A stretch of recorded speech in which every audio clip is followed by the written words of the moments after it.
This very well-written book places the sisters within the context of Canadian religious, education, women's, and social history.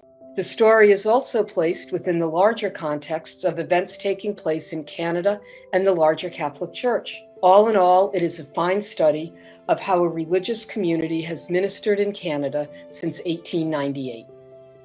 Theoretically grounded in works drawn from fields including theology and critical theory, this work raises many questions that members and friends of the congregation, as well as scholars of religion, organizational behavior, sociology, theology, history, and gender studies can reflect upon. With her robust combination of theory, archival research, and oral interviews, Dr. Bruno-Jofre has made a major contribution not only to the history of women religious, but to the histories of prairie education, Catholicism, and feminism. Her integration of the often separated areas of education, religion, immigration, and gender is a model for scholars in any of these fields. This is an excellent study of the work of the Sisters of Our Lady of the Missions in Canada from 1898 until 2008. It is an outstanding contribution to the growing corpus of work on female religious institutions around the world. Throughout, readers are captivated by a most engaging account of the congregation's work, particularly the embrace in recent years of eco-spirituality, the celebration of what it is to be a woman, and social justice.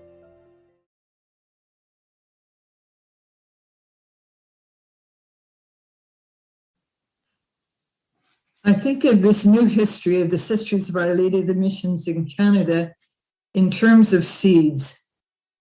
It seems an apt metaphor for a story about women on the Canadian prairies.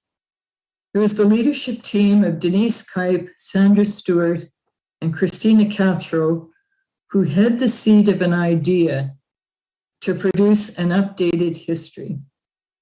They entrusted that seed to me. I found some people who graciously agreed to serve on a committee, one of whom was missionary oblate Sister Dora Tatro, who suggested Rosa Bruno-Jofre as a possible author. I approached Rosa with the seed of a project. Rosa accepted the seed, planted, watered, and weeded that seed with great attention, care, and scholarly rigor. The rest, as they say, is history. In this case, a history of the Sisters of Our Lady of the Missions in Canada.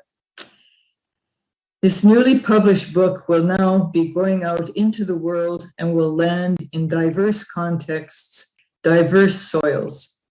The process of sowing goes on.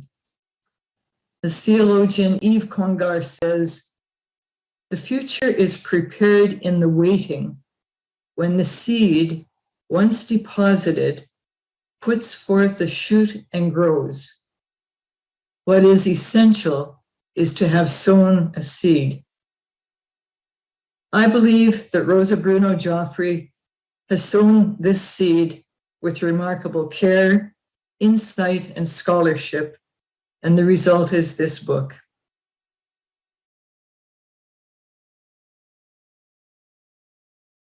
My gratitude to all who made this book possible, to the sisters for their openness to a secular historian, and to the Oblate Sister Dora Tetro, who could not participate in the video, but helped me immensely in this process.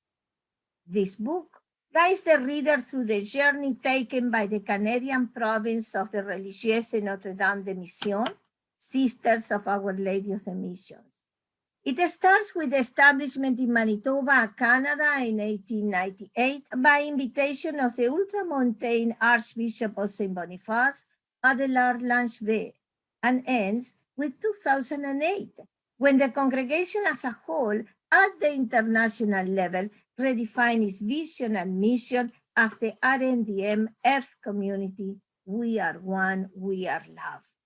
This new vision was framed within eco-spirituality in a new cosmology, the celebration of womanness, and a commitment to social justice. I conducted archival research at the Centre de Patrimoine in St. Boniface, Winnipeg, Manitoba, at the General Archives of the Congregation in Sterry, England, and at the RNDN House in Rome.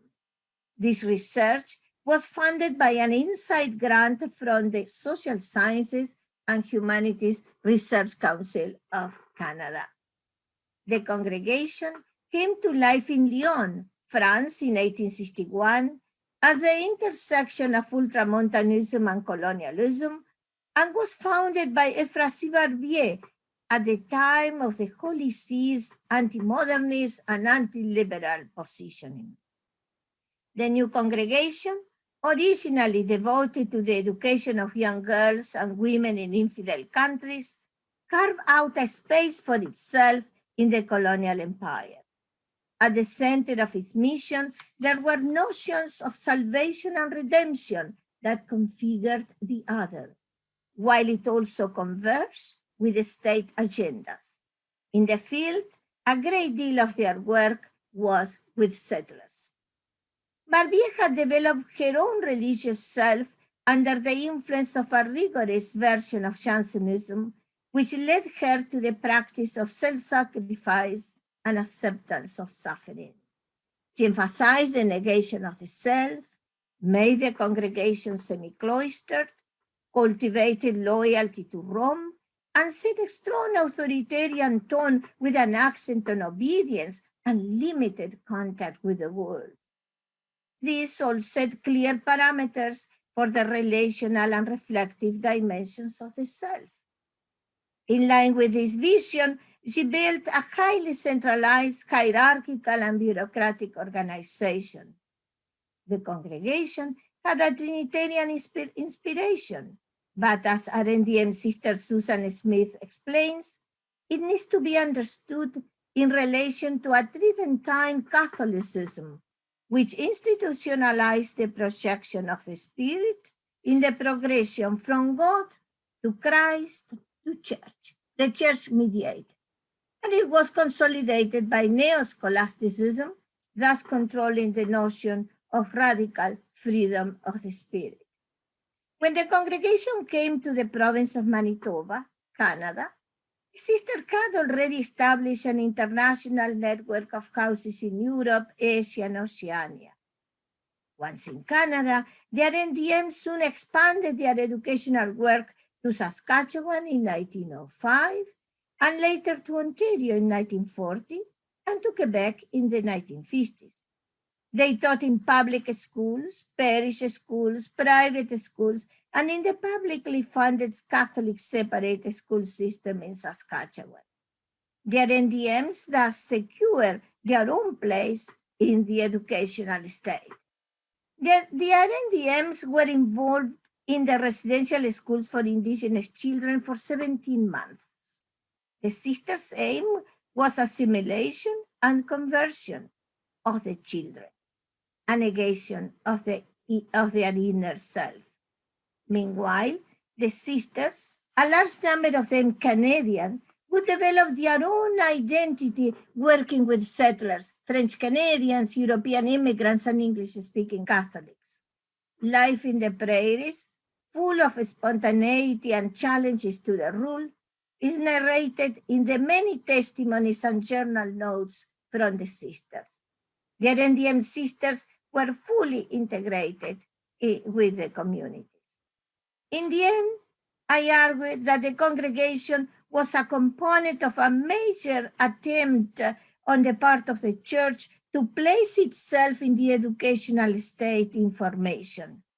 It aimed to keep among Catholics an adherence to a worldview and a doctrine grounded in a neo-scholastic theological framework, one that confronted modernity and tried to assert a Catholic way of being.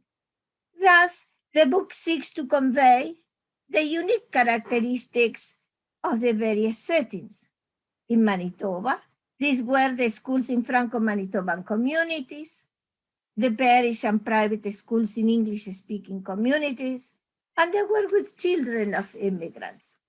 In Saskatchewan, these were the Catholic separate system, the private schools for girls, including at higher levels of education, and more than a year in a residential school for Indigenous children.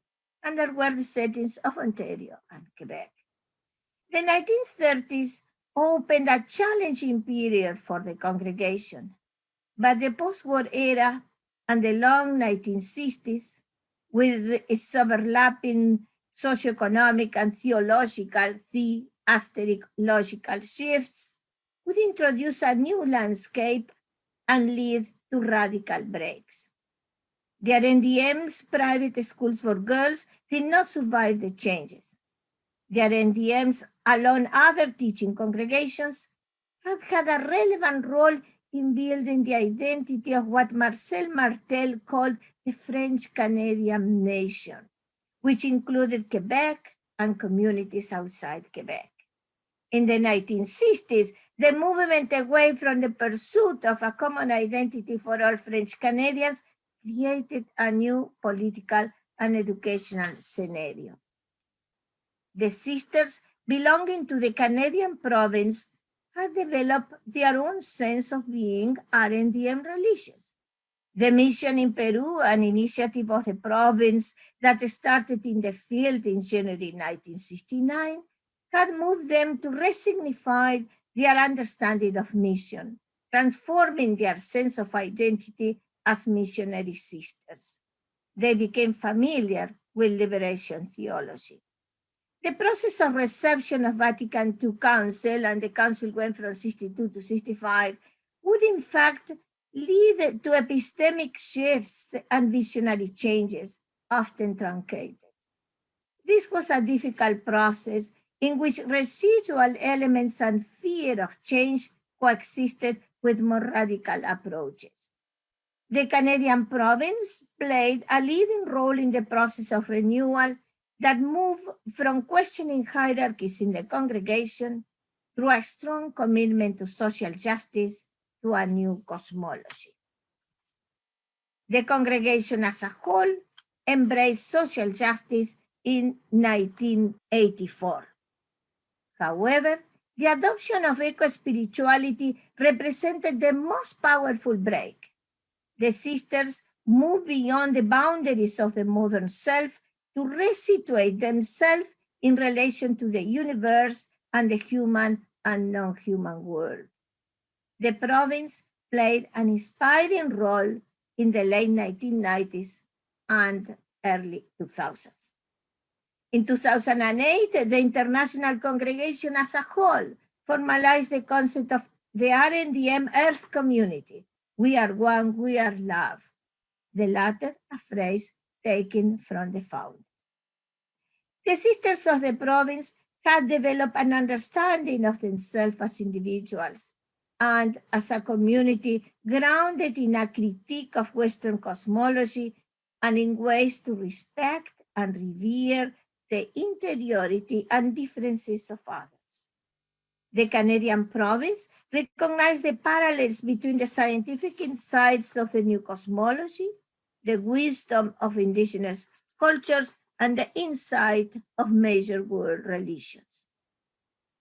I took a new direction in writing this history, one often wrapped in a Catholic idiom. The book offers a pinch of critical realism in its attempt to understand, grounded in Quentin Skinner's theory, the intentionality sustaining the educational apostolate and the adaptation to changes.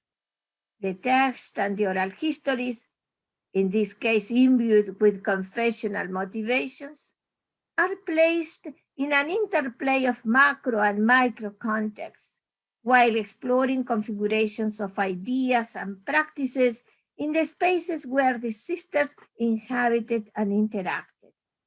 The exploration of the semantic fields has been used in examining the place of the congregation at the intersection with theological, logical configurations and the patriarchal church.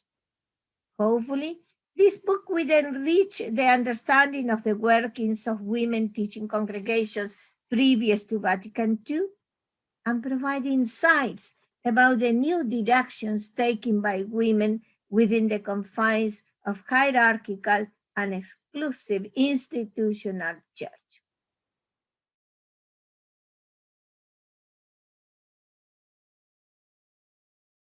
Well, I'll start us off. And I was struck by what Liz and Heidi read, and what I read was the kind of the areas that this story encompasses. You know, gender studies and educational history, and it's sort of moving beyond a very traditional, very focused look at a congregation, and it's placing that congregation in such a broad context. And because everything I know about Canadian women religious, I learned from Liz, Heidi, and Rosa. It's been really helpful to me to see it in that broader context, and to get to understand that better. So can I pick up on that and just say to Maggie, so Maggie, what do you see that makes the Canadian context different from the American one? Well, I mean, in many ways, they're very similar, of course. You know, I mean, the prairies, you know, or plains or whatever. And that's one thing that's so interesting about it. But the other thing that's so interesting about it is looking at how congregations in these two countries adapt from their European model. And some of that is tied up with your system of education works a little bit differently than ours. Some of it doesn't have anything to do really with women religious. It has to do with other things. It's just interesting to see those contexts and how things play out. And the idea that, you know, not all women religious are not all the same. The uniqueness of the congregation is important too. For me, it was a challenge to situate in a macro context and going back to the micro, interacting the macro with the micro. And I had more than one micro context. I had the institutional church. I had the Holy Sees and its policies. I had the general aid. I have at the micro level, I have the congregation, but I also, the province, but I also had the Catholic bishops and so on and so on. Then it was a challenge. I think it was helpful to me that in my formation as historian in Argentina, I was a great deal under the influence of L'École de Sanal, which is now on fashion. Then I became very much aware of this, what we call now global history. And then I started to explore different concepts, not only conjuncture and longue durée and so on, but also different contexts like the macro and micro. And also I further developed the notion of configurations. And I integrated there the concept from Charles Taylor, the social imaginaries, because the social imaginaries of the community gave great deal of meaning to what the sisters did and how they integrated it into settings. It was a marvelous task, but I tell you, I work with 3,500 documents, as Sister Veronica knows, and that I use everything, but I have to connect, triangulate, compare, and so on, and 3 different archives. Another aspect of the book was the international nature of the book. And I was curious if anyone could comment on what they took from that, what they noticed, and maybe relate it to their own experiences or research.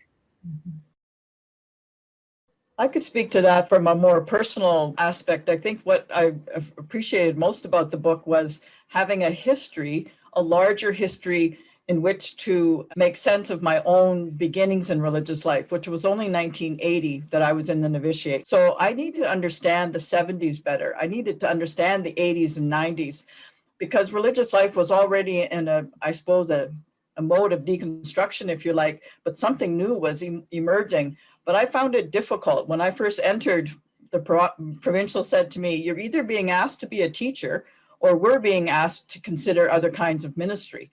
And because I entered as a medical lab technologist, I was not a teacher. And so like, where was my place in this? And so to understand that larger, what was happening in the church, what was happening in the congregation, even internationally, I did not enter, in my mind, an international congregation. I thought I was entering a Canadian one. But really, we were at the cusp re-owning our international flavor in the 70s and 80s. So it was a real challenge to me personally, and one that I'm glad I stuck with. But I didn't enter it because it was international. So there was all this new stuff happening, and Rosa's book helped me to, just turn on some lights for me that made that personal journey a little more accessible to me. So that would be both the meaning and something around that international flavor that you were leading us to there. Well, I was just thinking how we really do need to know about the 70s, 80s, and 90s in all of this, and how important that is. And Liz and Heidi might want to jump in here, but you know, a lot of congregations aren't really ready to let you look at the 70s, 80s, and 90s yet. I mean, a lot of archives in general, and I think the four of us are all itching to get back into archives sometime this summer with any luck. So I think that's really important, that is a really critical piece to these stories. And we know they're critical. You know, we know those decades are critical, but we don't always have access to the material from those decades. Mm-hmm. So I was really resonating with that, Sandra. I am very, very grateful to the congregation because the doors were open. And I had worked the long 60s, we call the long 60s following Marwick, before in dealing with history, other historical issues, and so on, the young people and so on. The question is to have access. And I had full access, full responses to my questions.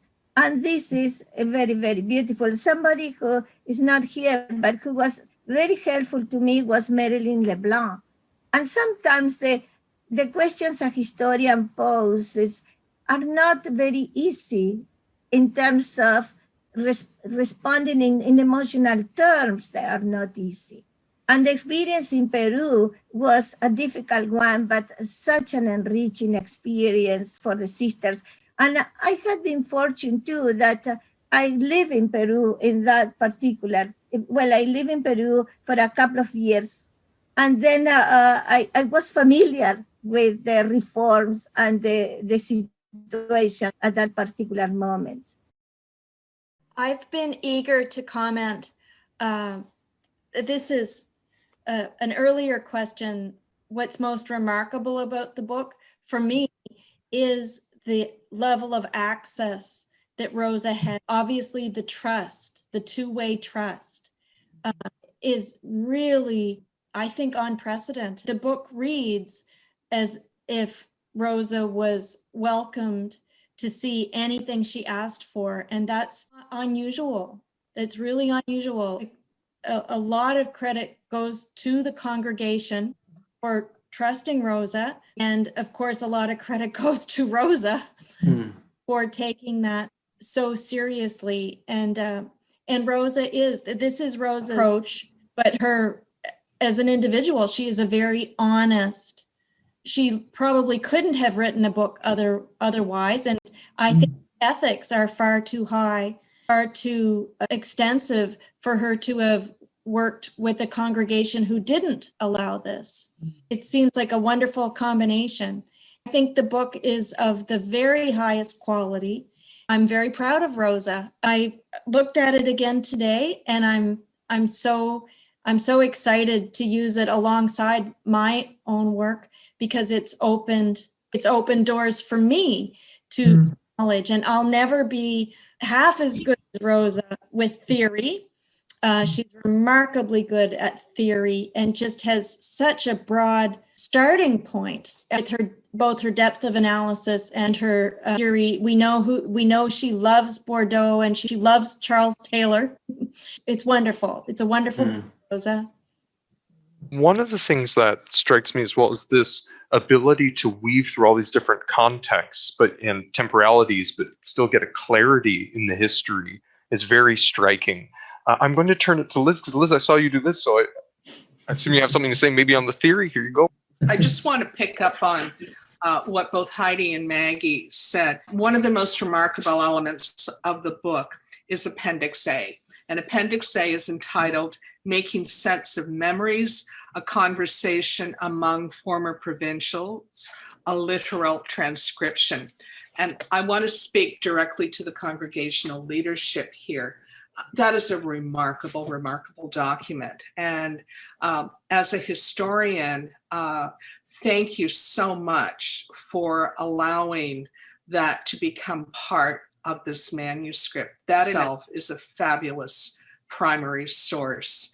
And I would like you to take this to the International Union of Superiors General and hold it up and say, this is what we're doing in the Canadian province.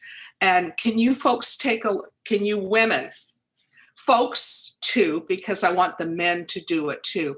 Can you take a look at this and see how important it is to have these reflections, these first person narratives included and to become part of the public discourse. So thank you so much to the leadership team for doing that. And please take my thanks back to the rest of the members of your team. It was really interesting, the process in the 60s, beginning of the 70s, the interaction between the province, the Generalate, and the Vatican. And this is when I use the concept of film in Bourdieu's sense. But it was fascinating, the assertiveness of the province, how they responded, for instance, to the cardinal who came with a very chauvinist kind of aesthetic sense of women religious. In the various exchanges, one part, one point or another, I am a bit out of chronologically, the sisters assert themselves as Canadians. We are Canadians, and this is why, and I found this fascinating, and how they construe their sense of Canadianism. That was a fascinating moment for me to explore that part. I was struck, and I know it's not unique, but I was still struck by how much it appeared in the story, the whole missionary idea. What do you sign on for when you want to be a missionary, and how do you define missionary? And I'm always struck in religious congregations, and again, south of your border, when they say, yes, we began a mission in Pakistan and 200 of us volunteered, but only 4 could go, and I think, oh my gosh, yeah, how were they going to get 200 people out of the parochial schools in the Bronx and into Pakistan? And I was really struck with that. I guess because of the prairie connection too, that starts in one way as missionaries and ends as missionaries another way. And how I just thought Rosa did a very nice job of, that's not even strong enough, an excellent job of kind of showing that shift and the stories of the sisters and the, kind of added to that. It is fascinating that the 60s were the times of Cuernavaca. I work Illich a lot. I have finished a book with John a few days ago. It will be published by University of Toronto Press. Then it was a time when mission was resignified. And Ivan Illich had published at one point The Seamy Side of Charity. And one of the sisters had told me they received the reports from Cuernavaca, from the Illich centers. A great number of the sisters stop in Cuernavaca, and it's not the case of the RNDMs. But it was a very fascinating time in which the North American hierarchy and some Canadians work together with the US, the Alliance for Progress, to stop communism and to stop the expansion of Protestantism. And then at the same time converse with the Vatican, came in 1961, we had the papal invitation, the call to all the congregations to send 10% of their membership to Latin America. The year before, the Pope had created the Pavla, the papal volunteers. Then it was a very peculiar environment. And then at the same time, you have in the South, many of the Catholic bishops, I will name two, like Calder Camara, there was another bishop by the name Piñera, who is related to the current president, who is on the right, by the way, not on his uncle. Then it's the Catholic bishop responding in a contesting way, many of the Catholic, and remember Selam and the Medellin document. Then it was a liberation theology growing for a few decades and taking shape in the book of Gustavo Gutierrez, the Peruvian. Then it is a very particular context that we need to consider here. Okay. Told. I really appreciated your comments too about the openness to archives and the different modalities like the art and the poetry and stuff that are in Rosa's book. I mean, I never really thought of that before, but it's important to know. And we never thought of doing it otherwise than giving you full access, Rosa. And you were trustworthy. We knew that you were trustworthy, and we trusted you, and you trusted us, and we were off to the races. Yeah, I would like to say too that as one of the leaders who's part of that Appendix A, your affirmation of that being part of the book, and my realization in listening to you that already one of those women has passed on. Yes. She's no longer with us. And also, I think realizing that in my story in the congregation, I entered in the 60s at the beginning of that tumultuous period, what I experienced as tumultuous, that I was living with women who were very close to the origins and didn't realize then how important that would be for me at this age. Just their wisdom and their stories from those. They were very close to the beginning. So I regret that, really. But yeah, so I too am I'm very grateful that we've been able to do this now. I thank you for letting me include that, because when I asked permission, I thought, well, you were so open to me. It was incredible that you allowed me to include that. Yeah. Reading Rosa's book was a visceral experience for me.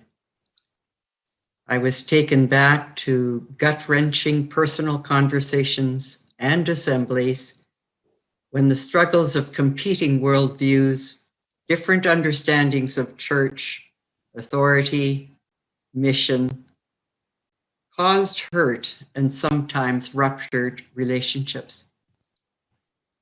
I was struck that the journey from our ultramontane origins to where we are today is in and of itself a missionary journey, as perilous as the journey of the first 4 sisters who came from France to the very sparse conditions of Grande Clairière.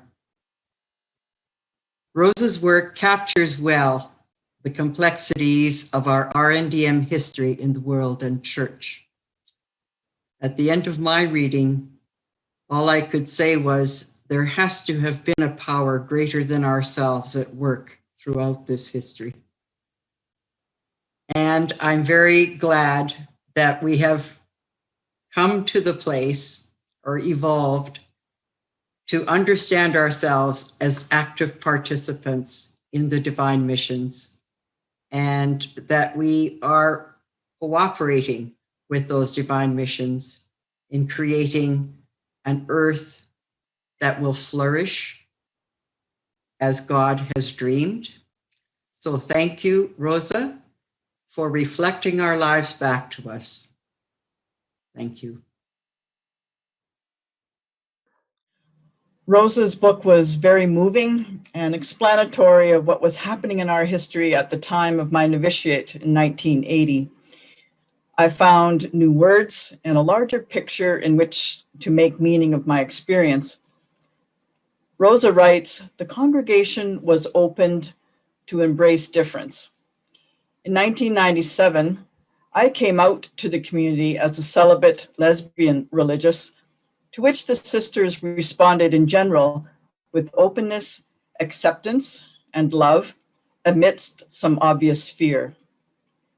Rosa reflects this ever-opening energy throughout the book, noting that the process of change in the congregation shows a liberating intended force, which I call God Trinity.